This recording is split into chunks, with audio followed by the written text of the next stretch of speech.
Hey, everybody, it's good to be here with you again. It's glad to have you back here with us. But today, we're with a very special community friend of ours, Jama Ross, who is the head of Blessings in a Backpack.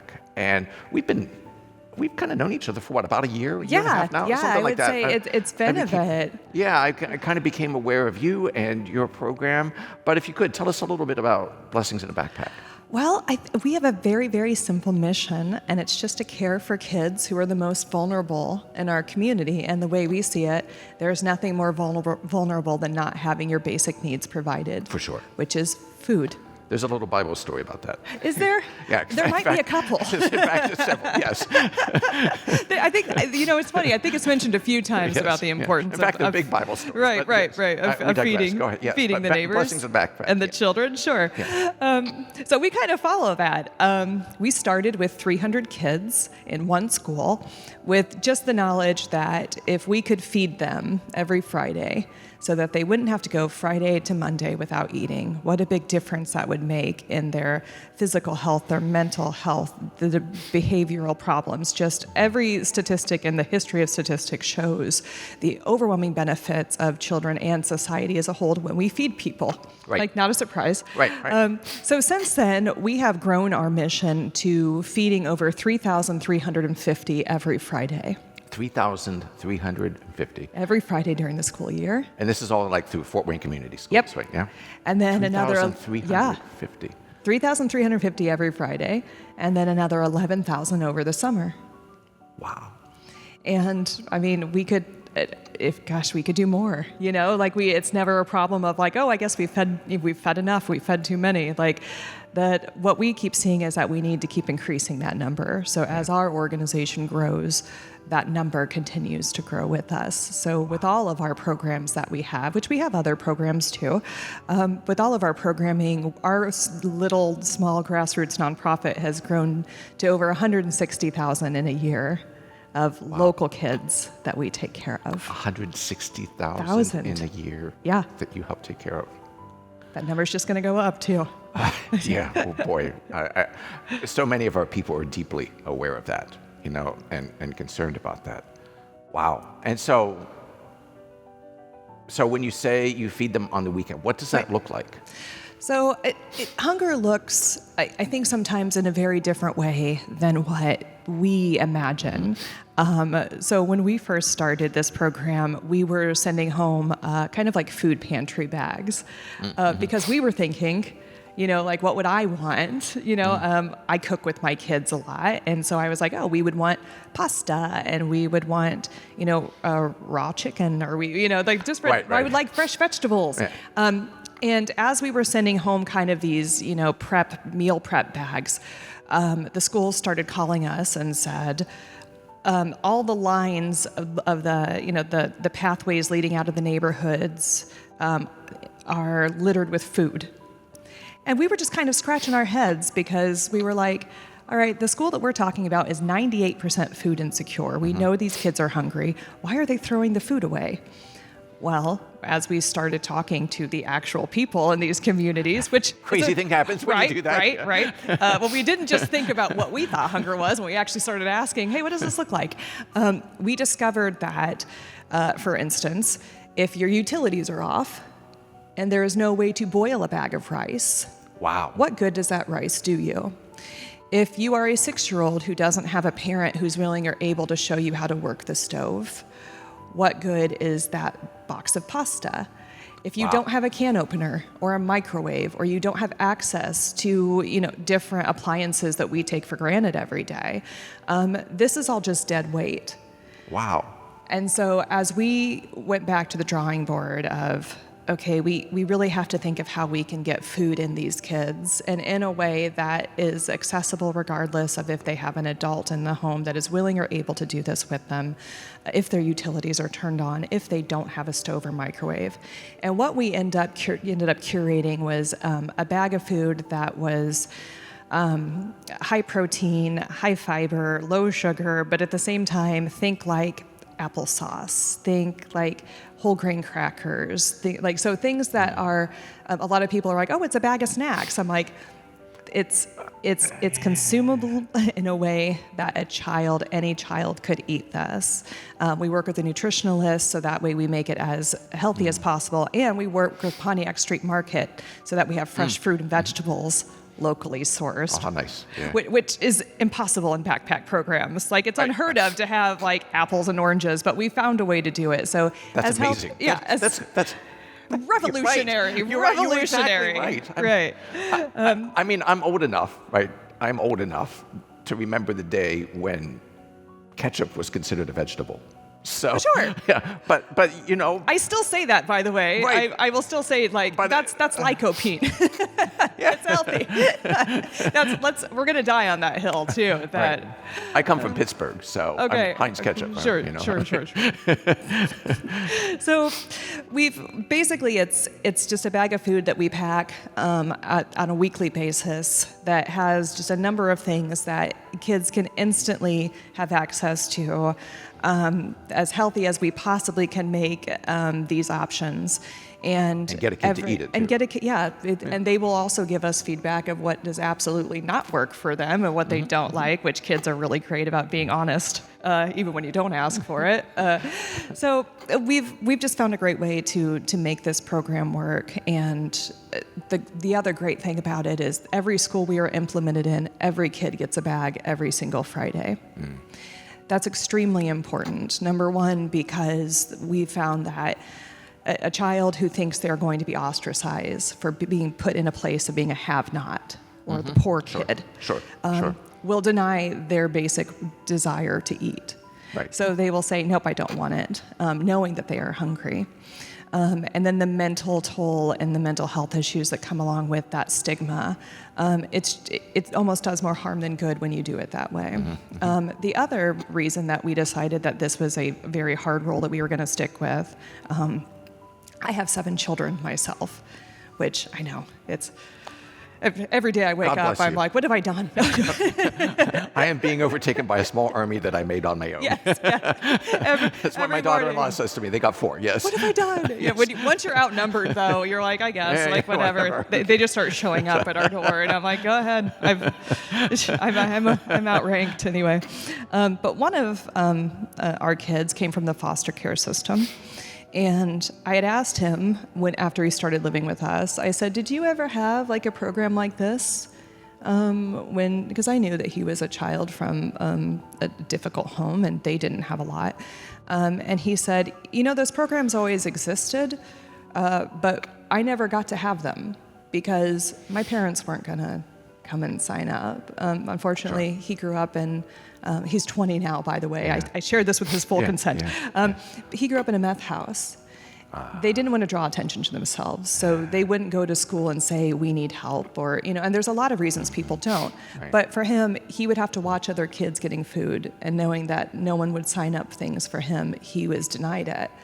And so kids fall through the cracks that way. And so we just make a very hard rule of like everybody gets a bag every single Friday, everyone is fed, and they have the ability to say, hey, I don't need my bag this weekend, and then they give it to another kid that takes it home for a sibling. So like we're not overfeeding anybody, everybody's getting fed.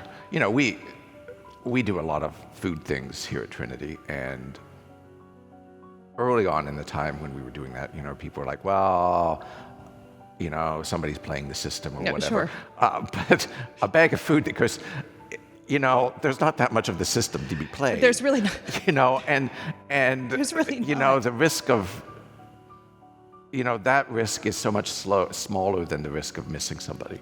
Absolutely, 1,000%. And the kids that we see in the schools, they're so grateful.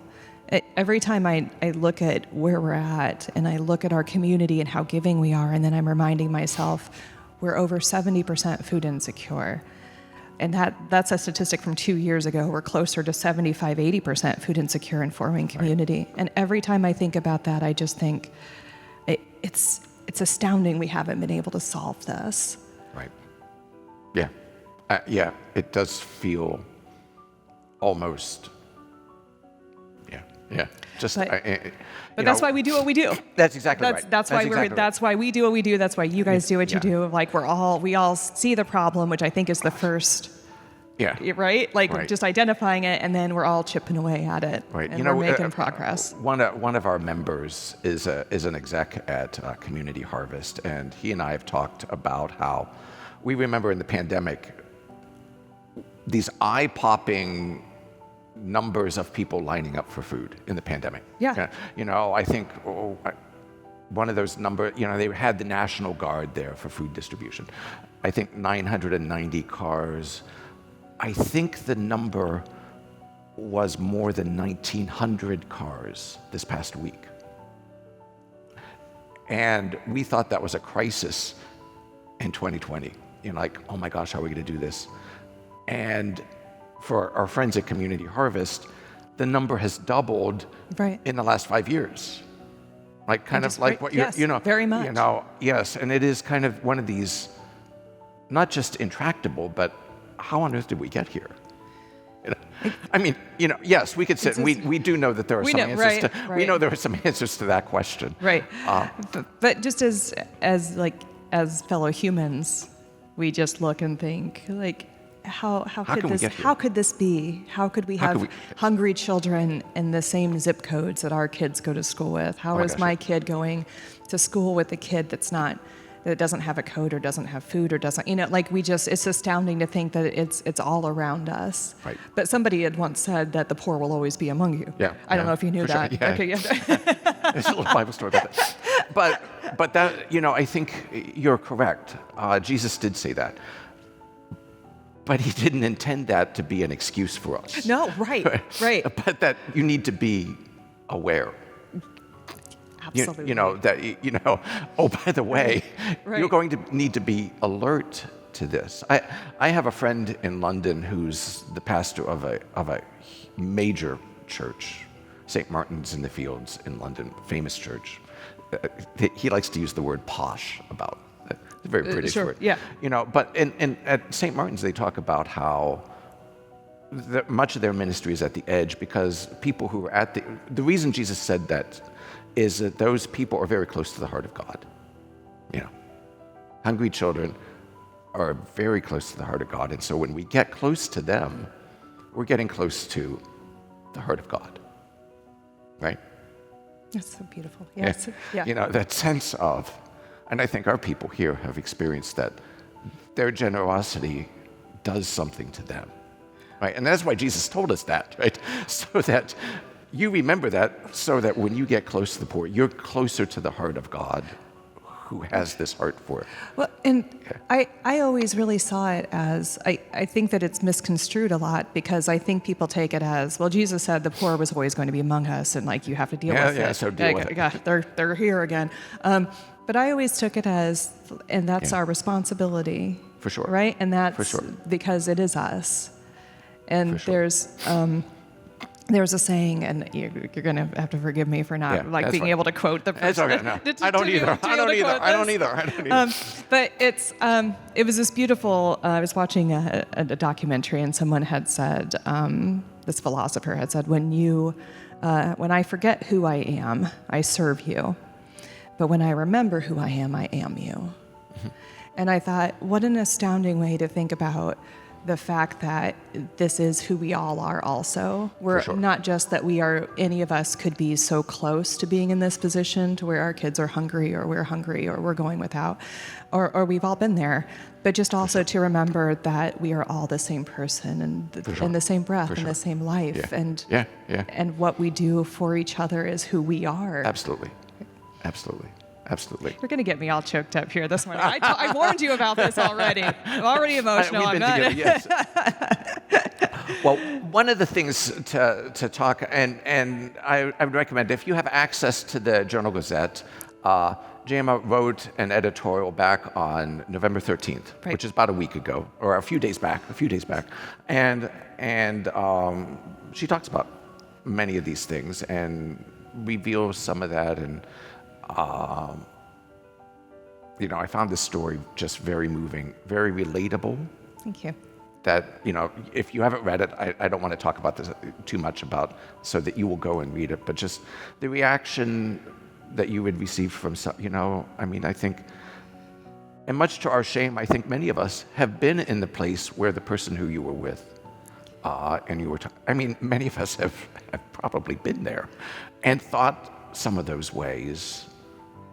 And one of the blessings is that somebody like you is there to help us think in new ways, to be aware of the needs of others, to be reminded of that. Well, I used to be a social worker, Yeah. like a hardened social worker. So I had to constantly remind myself, because it's those couple times you get burnt Right. that really harden and just really form and crystallize in you. And it's so difficult to remind yourself that you are really missing out on blessings when you let that kind of cauterize you to where you Right. don't feel that heartbeat anymore. Right.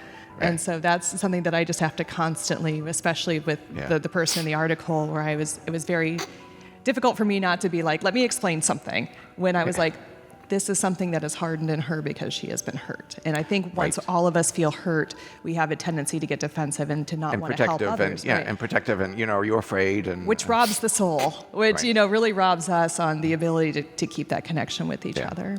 Yeah, and it's because we're afraid. Absolutely. Yeah, we're Absolutely. afraid. There's a little Bible verse about that. Is there another one? It's almost like you have a Bible verse for everything. Well, there is. People who work with me, like, oh, there he goes again. But it's true, right? That sense. St. John says, perfect love drives out fear, but it takes work to get towards perfect love. Absolutely. Right. It takes work. It's a to constant stop journey. Yes, and it's this constant journey to say the other doesn't frighten me, or frightens me less. Somebody who doesn't look like me or doesn't live in my situation, right? And that's a lot about what Blessings in a Backpack is about, isn't it? Absolutely. Yeah. And the idea that feeding children has somehow become political or is somehow something that we have to defend. I'm like, I really don't think so. It's the most pure, innocent, beautiful act to feed any other human, I feel like, is the most basic human dignity we can bestow, but especially when it comes to feeding a child. There's never a time when I felt closer to God than working in the mission and doing this work. Yeah, and I try to imagine, I have 4 grandchildren. Oh, so you understand. Yes, you understand. And one of them is a ferociously picky eater. But I know there are a lot of families who don't take care of their children, and whatever that story is, right? And we touched on some of those. Children who don't have somebody to open a can for them, children who don't have somebody to boil macaroni and cheese for them. And that's a huge thing. But also those families who know they can't. And the weight that has to be on somebody to. Anyway. Single parents that have to work several jobs to keep food on tables or to keep lights on or to keep, many years ago, when it was just my first 2, I was in a position where my husband had left and it was suddenly just us, and I remember standing in the line for the grocery and having to put things back.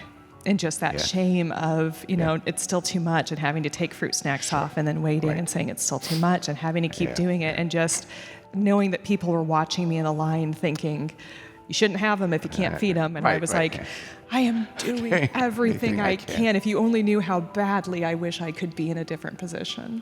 Yeah. And so I have a great amount of love and empathy for those who are just doing everything they can but still coming up short, which is so very many. Yeah. We could talk for another hour. Right. Everybody's getting bored in our video. I'm sorry. We'll stop. But here, one of the things, though, one of the blessings for me of working here with these people here at Trinity is that they have a really big heart for people in our community. They have a really big heart for particularly those who are hungry. And we have this traditional program every year around Christmas time. So we're a little ahead of Christmas, and we don't usually announce this kind of stuff right now, but we do this project called Angel Tree, and its idea is how do we extend the blessings of Christmas, extend the blessings of this great parish church into our community. And one of the things we'd like to do this year is that our collection we want to make for blessings in a backpack. And one of the things that we usually talk about, if you could help me with this here for a second while we're standing here. I know I should have told you about this beforehand.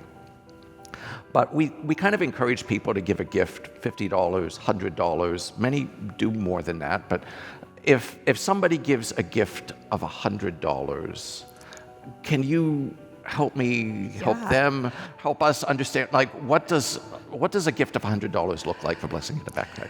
So to break it down mathematically, we can feed a kid every weekend between $3 and $3.50, like to feed a kid for an entire weekend. So if you would take, for instance, $126, $133 range, that's an entire year that we feed a kid every weekend in a school.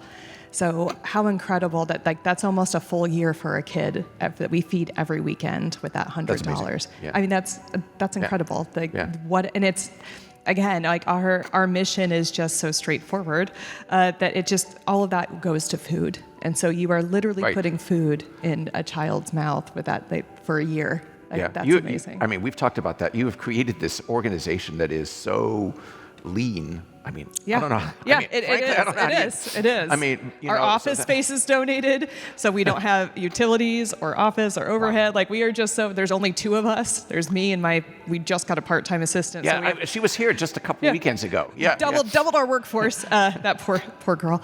She's like, I didn't realize it was this much work.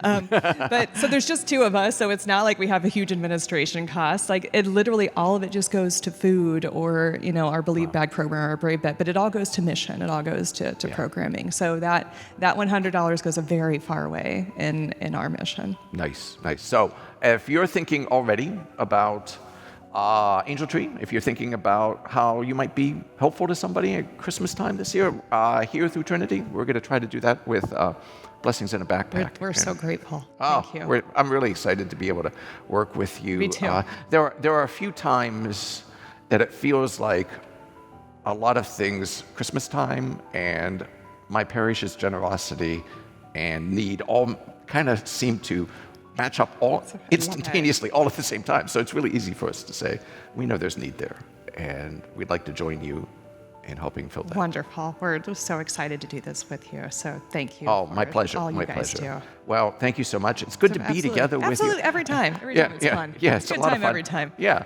So, but it's good to be with you all. Thank you for. If you have questions about this year's upcoming Angel Tree, don't hesitate to let us know. We look forward to, if you can be with us on December 7th at one of our traditional events where we talk about this with our whole congregation together. Would love to. Excellent. And so it's good to be with you. Good to be with you. Thanks. And we hope you have a great week. See you soon.